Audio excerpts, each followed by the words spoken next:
Assalamualaikum warahmatullahi wabarakatuh. Kembali lagi bersama saya Nur Laili Atikah. Terima kasih teman-teman semua sudah klik video ini. Semoga video ini bermanfaat dan dapat menginspirasi teman-teman semuanya.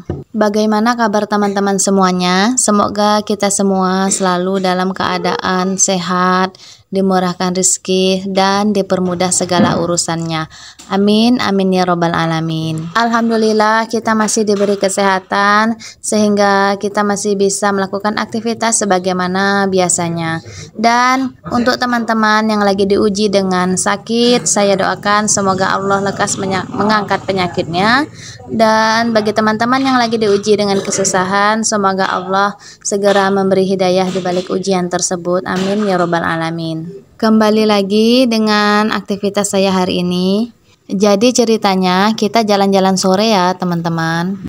Nah kebetulan dari rumah tadi kita itu lewat jalan arah rumah sakit. Kalau di tempat saya ini namanya jalan arah Pal 4 ya. Untuk orang Tebo pastilah tahu itu. Dan sepanjang perjalanan saya lihat banyak sekali orang jualan duren. Jadi tadi sebelum berangkat jalan-jalan dari rumah itu sebelumnya kita udah ngubungin orang yang jualan duren itu ya teman-teman. Dan kebetulan sekali mereka kenal sama kita. Jadi kita lihat-lihat dia jualannya di mana gitu. Terus tadi dia bilang katanya di sebelah orang jualan es jagung. Jadi mampirlah kita di lapak dia ya. Dan ini kita lihat duriannya ternyata bagus-bagus dan besar-besar ya. Untuk harga durian ini biasanya itu harganya cukup tinggi ya teman-teman semua.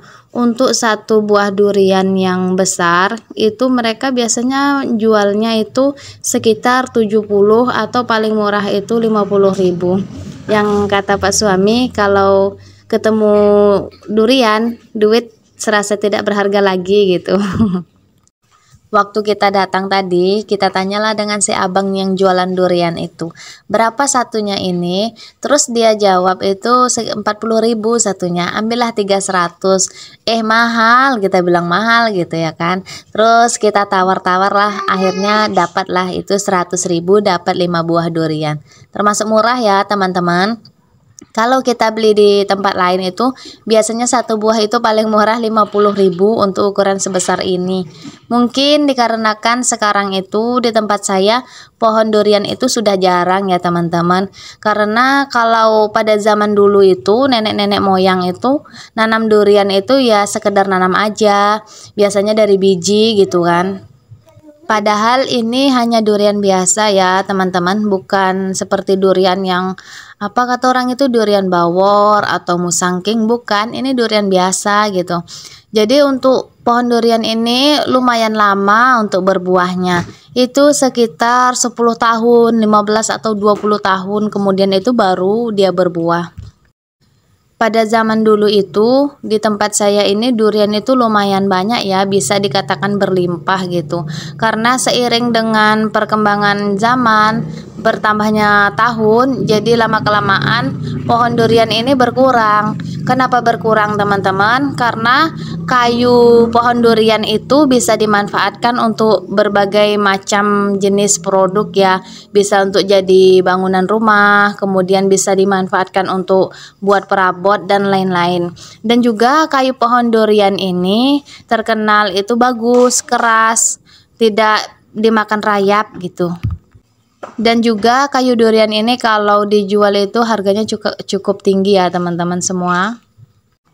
Karena memiliki nilai jual yang tinggi kayu durian ini sehingga para masyarakat itu banyak yang udah menebang pohon durian. Sehingga pohon durian sekarang itu menjadi langka dan buah durian itu menjadi langka. Dan juga untuk harga jual buah durian ini cukup tinggi dan mahal ya teman-teman. Biasanya ini durian ini kebetulan durian dari daerah sini gitu, daerah dekat sini. Biasanya kalau durian banyak itu banyak dari luar seperti Palembang, kemudian Bukit Tinggi gitu, menyuplai durian untuk tempat saya gitu. Peminat buah durian di tempat saya ini cukup banyak ya teman-teman. Walaupun harganya mahal, tetap juga dibeli orang. Walaupun harganya satu buah itu 50.000, tetap dibeli orang. Seperti yang saya katakan tadi, kalau sudah ketemu durian, uang banyak tidak berarti lagi. Sayangnya aja saya tidak punya pohon durian ya teman-teman. Kemarin itu pernah saya nanam pohon durian dan udah usia di 1 bulan lewat, itu udah lumayan tinggi berapa meter. Karena kebetulan saya itu banyak melihara ayam, sehingga ayam pada bertengger di dahan durian. Dan ayam yang saya pelihara itu ayam besar. Jadi si dahan durian tadi itu patah. Nah setelah patah itu mati ternyata pohon duriannya. Alhasil ya udah deh, gimana lagi gitu kan, mau ditanam lagi. Harga bibit durian cukup mahal ya. Kemarin saya beli itu bibit durian itu seharga sekitar 200 ribuan gitu, untuk tingginya 1 meter kali tingginya ya. Jadi lumayan mahal gitu, sayang banget gitu. Jadi ya udahlah, kalau pingin makan durian kita beli aja gitu. Dan alhamdulillah ini saya, anak-anak, suami kita itu pecinta durian ya teman-teman. Kalau dihitung-hitung hampir setiap hari kita itu beli durian, makan durian, buat kolak durian. Dan ini rencana ini saya mau buat kolak durian ya teman-teman. Tapi kemungkinan malam hari saya baru bisa masaknya ya teman-teman. Soalnya di tempat saya lagi langka nyari buah kelapa. Bolak-balik ke pasar, kelapanya udah habis gitu. Sampai warung-warung di pinggir jalan itu saya hampiri, saya tanya, kelapa ada nggak bu? Nggak ada, habis, kata dia. Aduh gimana ya, cari kelapa serasa mencari emas gitu. Setelah dipilih-pilih dan ditawar-tawar, kita minta lah dengan abangnya 100.000 dapat 5, dan dikasih dialah 100.000 dapat 5. Mungkin karena teman atau apa, kita nggak tahu juga ya teman-teman. Dan ini si abangnya lagi ngikat-ngikat durian yang kita pilih tadi ya teman-teman. Ini kita dapat 5 itu, tapi tidak begitu besar, ada juga yang kecil, dan juga yang 2 itu busuk gitu ya, tidak bagus gitu. Jadi yang bagusnya 1 atau 2 buah lah yang utuh, tidak ada busuknya gitu. Dan ini si abang lagi ngikat pakai tali rafiah ya. Biasanya kita bawa durian ini kita cantolin di depan motor atau di bawah pijaan kakinya gitu, supaya tidak kena badan ya. Soalnya duri kalau kena badan ya lumayan loh sakit teman-teman. Jadi ini durian nanti sampai rumah mau saya buka semua, terus kita masukkan ke dalam kulkas. Jadi nanti kalau anak-anak minta durian, ya udah langsung aja kita suruh ambil aja sendiri dalam kulkas. Jadi nggak perlu lagi buka-buka lagi ya. Dan separuhnya itu nanti mau saya buat kolak, itu kolak durian pakai ketan. Rasanya enak sekali ya teman-teman. Dan nanti kita mau cari kelapa juga ya. Kalau dapat nanti kita jadi buat kolak, tapi kalau tidak ya mungkin dimakan begitu aja ya teman-teman. Alhamdulillah kita udah sampai rumah ya teman-teman. Dan ini baru kita buka duriannya itu malam hari setelah sholat maghrib ya. Jadi tadi waktu di jalan tadi itu kita rada kesorean, sehingga di jalan itu hampir maghrib tadi ya. Dan setelah sholat maghrib ini baru kita buka duriannya. Dan di sini saya mau buat kolak durian pakai ketan. Cara buatnya simple aja ya teman-teman semua. Kalau untuk urusan buka durian itu biasanya Pak suami ya. Di sini saya nggak bisa buka durian bunda ya, soalnya keras dan juga itu berduri dan susah untuk dibuka. Tapi kalau untuk makannya ya saya duluan. Siapa sih yang nggak suka durian? Di sini ada nggak yang nggak suka durian? Tadi saya beli 1 kilogram ketan ya, beras ketan, dan di sini mau saya cuci dulu.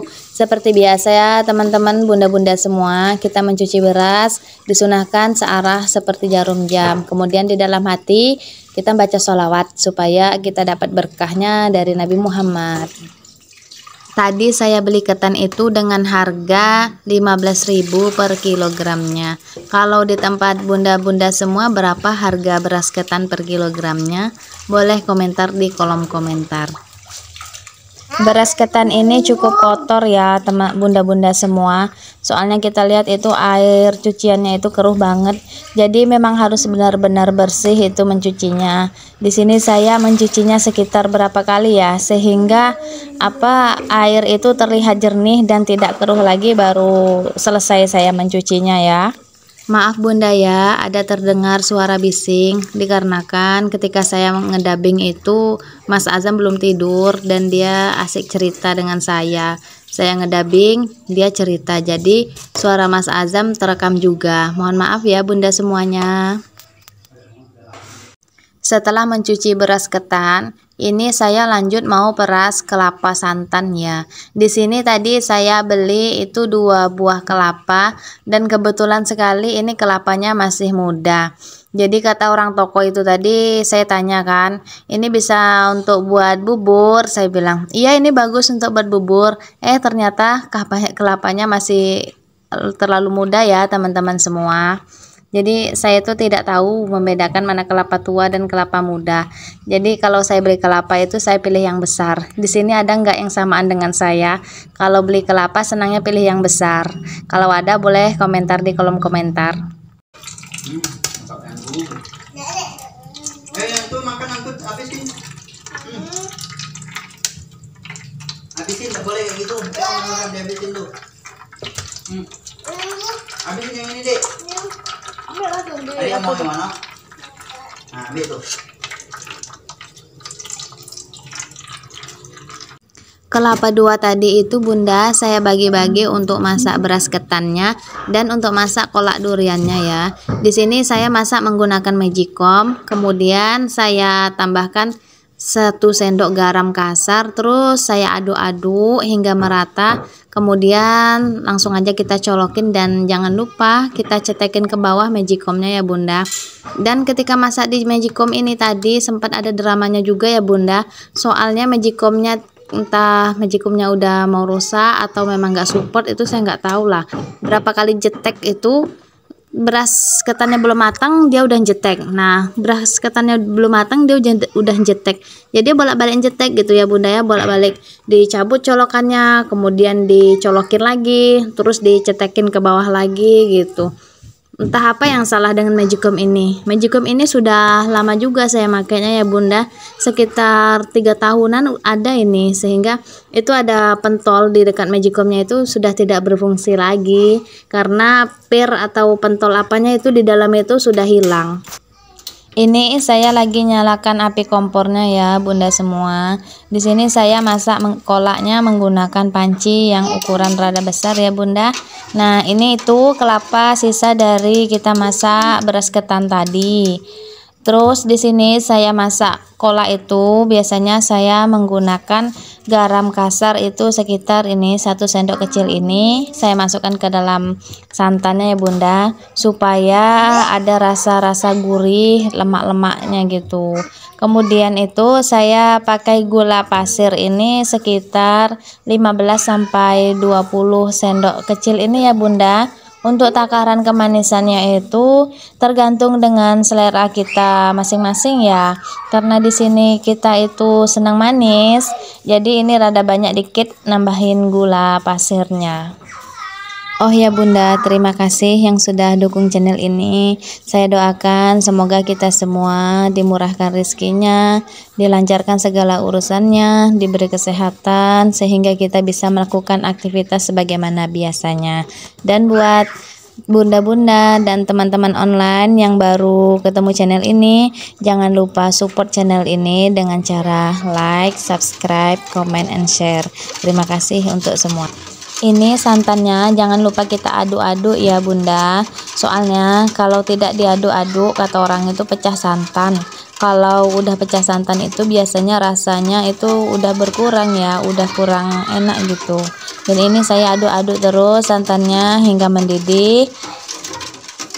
Ini durian yang kita kupas tadi ya. Di sini sebelum mau saya masukkan ke dalam santan, di sini saya sisihkan dulu untuk yang dimakan anak-anak atau yang tidak dikolak gitu.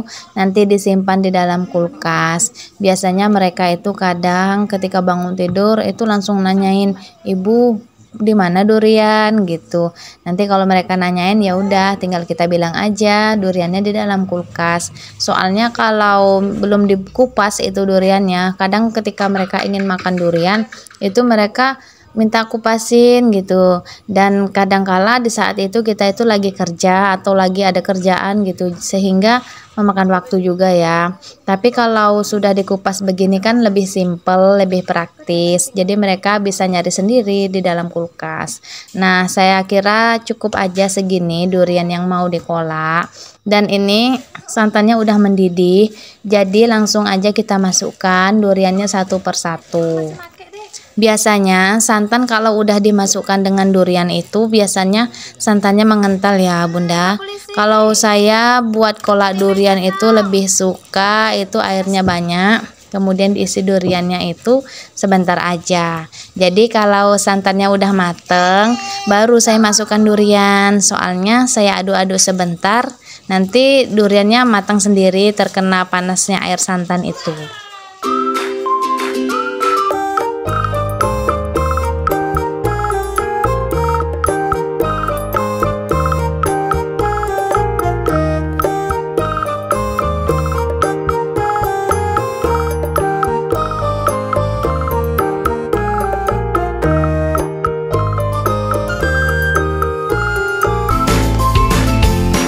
Ini wadah sisa duriannya saya saya koretin ya, saya isi air, kemudian saya masukkan lagi ke dalam pancinya. Lumayan ya Bunda ya, sayang soalnya masih ada rasa duriannya gitu. Oh ya Bunda, terima kasih ya sudah ikutin video ini hingga selesai. Jangan lupa support channel ini dengan cara subscribe, like, comment, and share. Nah, ini tuh setelah duriannya dimasukkan semuanya, jangan lupa untuk diaduk-aduk terus ya Bunda. Soalnya santannya ini sudah dalam keadaan mendidih. Jadi kalau santan dalam keadaan mendidih memang harus diaduk-aduk supaya tidak pecah santan. Nah, di sini saya itu hanya sebentar saja ya masak duriannya. Soalnya saya kurang suka kalau duriannya itu kelamaan, karena kalau kelamaan nanti duriannya itu pada rontok. Jadi di panci itu hanya tinggal bijinya aja gitu. Jadi hanya bentar terus matikan api, nanti si durian itu matang sendiri dengan panasnya air santan itu. Thank you for watching. See you the next video. Bye bye. Bye.